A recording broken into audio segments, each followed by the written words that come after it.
Hey everyone, welcome back to my DIY Home with Liz. In today's video, I'm going to show you how to age terracotta pots. I saw this idea from an Instagrammer named Hip and Humble Style. She's great, you should definitely check her out, and I'll leave a link in the description to her channel.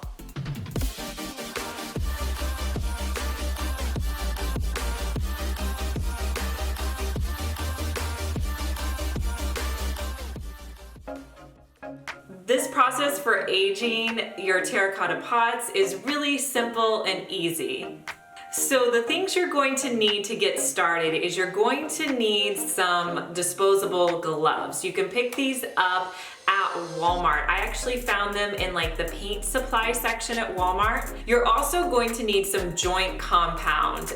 You can find this at Lowe's, Walmart, anywhere.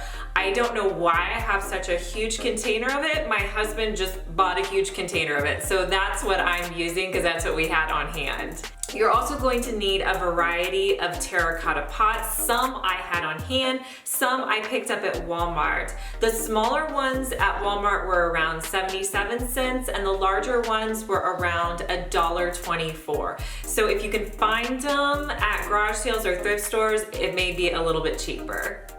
This process does take a while, but it's really simple. There's just a lot of dry time that you have to allow between steps. So the first step you want to do is to put on your first layer of joint compound. So to do that, you want to put on your gloves. Next, you're going to take some joint compound on your glove, just get some on there, and then you're going to start smearing it onto your pot. Now, you can do as little or as much as you like, just depending on your preference. I did some with a lot of joint compound and some I didn't do as much. I like both looks. It just kind of depends on how much texture you want and how much you want your pot to show through. So after you smear it on, you're going to go back through and you're going to pat it. What this is going to do is it's going to add that texture and it's going to add some like raised bumpy areas. So you really want to make sure you do that step. You also want to make sure that you get that joint compound around the top lip, because if you're planting something in here, you want to make sure that it looks aged on the inside as well.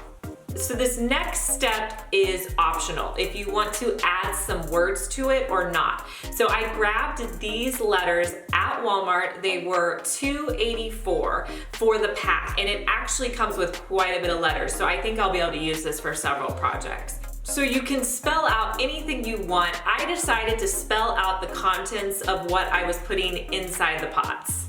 So the pots that I'm going to be doing are lavender, rosemary, and basil. So what I did was I took my E6000 and I just ran a line of E6000 across my pot. And then I came in and tried to line up my stickers to spell out the words as best I could. So for when I'm doing rosemary or lavender, I'm making sure that it's nice and straight.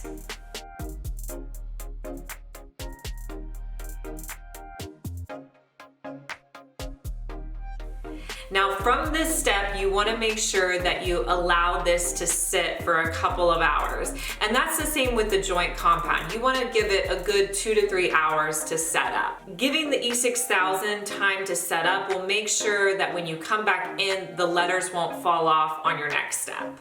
So your next step is going to be to add a little bit of joint compound. And this is what you want to concentrate around the letters. You want to just add a little bit, not so you can't see what the letters say, but so that it doesn't look like you just stuck some letters on the front. So you want it to kind of look blended into the pot a little bit aged. So just add a little bit to your pot, pat it on. You don't need much for this step. And then allow that joint compound to dry. The next step I thought was really fun, which was adding some paint. So the paints that I'm going to be using are 2 Waverly paints from Walmart.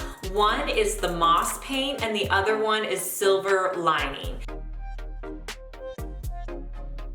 I also grabbed a black color in my stash. The cool thing about this step is you can add as much paint or as little paint as you want. I kind of did a variation. So I started in with that mossy green because I feel like that's the best color for these pots. And I just lightly dry brush this on. Like put your brush in the paint and then dab, dab, dab, dab, dab off because you don't want a lot of paint on your pot. And just lightly brush across. You're gonna get those raised areas and it's gonna look really neat.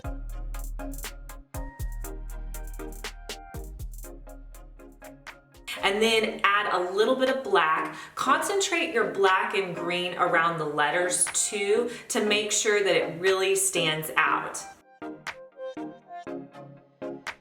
And then the lighter you want it to be, add in some of that light gray silver lining paint, and it's just going to really make it more of a lighter finish. And I played around with it. Some I did darker, some I did lighter. It's just whatever your preference is. It's so fun, and if you ever feel like it gets too dark, just add in some white or gray, and it'll lighten your pot right up.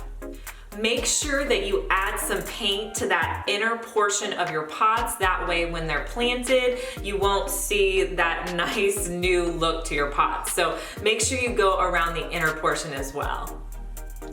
From there, you could do whatever you want to these pots. You could put in faux plants. What I'm doing is actually planting some plants that I picked up at Walmart. These plants were $3.58. So I'm just going to add some dirt to my pots and then add in the plants.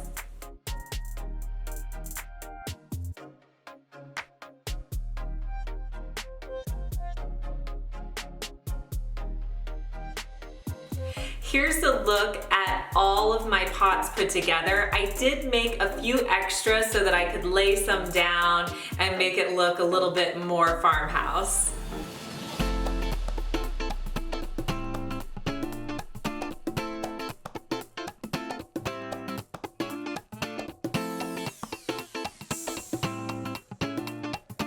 You want to make sure that you put these pots inside or they need to be in a covered area because I think over time this will come off. You could try sealing them and see if that works, but mine are going to be placed in a covered area, so I was fine with just leaving them as is.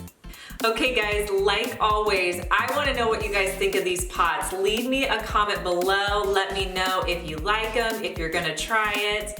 And if you're new to my channel, consider subscribing. I post 3 to 4 DIYs each week and I will show up in your feed if you're subscribed to my channel. And if you like this video, make sure to give me a big thumbs up. Let's see if we can get this video to 4,000 likes. And I'll talk to you guys in my next video. Bye!